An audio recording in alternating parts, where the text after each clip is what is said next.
अफवाह नहीं विकास होगा, अफवाह नहीं विकास होगा।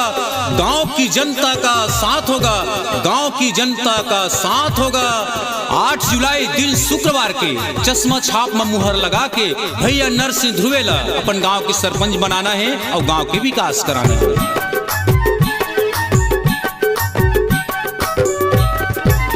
सिंगार सती के रहैया सबो जनता के सुनैया, सिंगार सती के रहैया सबो जनता के सुनैया। संगी चून ले हो जी, संगी मुहर ला लगाओ चश्मा छाप मना, संगी ठप्पा ला लगाओ चश्मा छाप मजी। सिंगार सती के रहैया सबो जनता के सुनैया, सिंगार सती के रहैया सबो जनता के सुनैया। संगी चून ले हो जी, संगे मुहर ला लगाओ चश्मा छाप मना, संगे ठप्पा ला लगाओ चश्मा छाप मजी।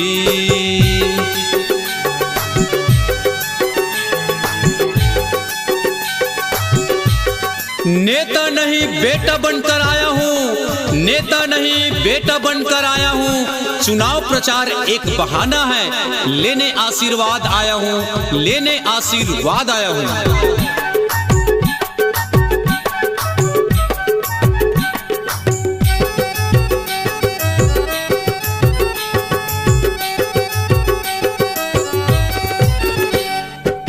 सरपंच पद के भैया हवे प्रत्याशी जी, नरसिंह भैया दुख दर्द के जनवैया जी।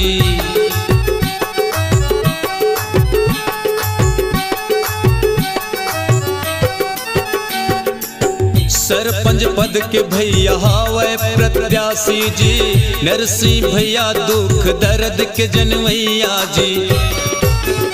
बिगड़े हरता बनवाही जम्मू काम ल करवाही, बिगड़े हरता बनवाही जम्मू काम ल करवाही। संगी चून ले हो जी, भैया ठप्पा ला लगाओ चश्मा छाप मना, दीदी मुहर ला लगाओ चश्मा छाप मची।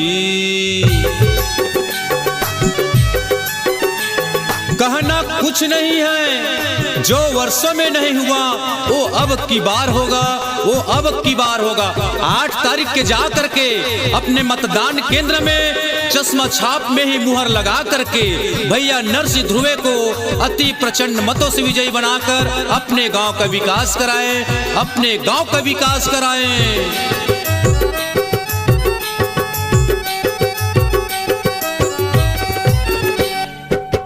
गरीब के संगी साथ सबके सुनैया जी, नरसिंह भैया सबो जनता के चिन्हैया जी।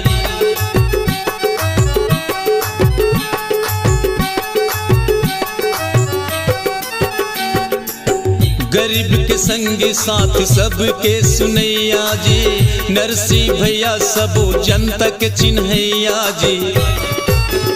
बिगड़े हरता बनवाही जम्मू काम ल करवाही, बिगड़े हरता बनवाही जम्मू काम ल करवाही। संगी चून ले हो जी, संगी ठप्पा ला लगाओ चश्मा छाप मजी, दीदी मुहर ला लगाओ चश्मा छाप मजी। सिंगार सती के रहैया सबो जनता के सुनैया, सिंगार सती के रहैया सबो जनता के सुनैया। संगी चून ले हो जी, भैया मुहर ला लगाओ चश्मा छाप मजी, संगे ठप्पा ला लगाओ चश्मा छाप मजी। भैया मुहर ला लगाओ चश्मा छाप मजी, दाई ठप्पा ला लगाओ चश्मा छाप मजी।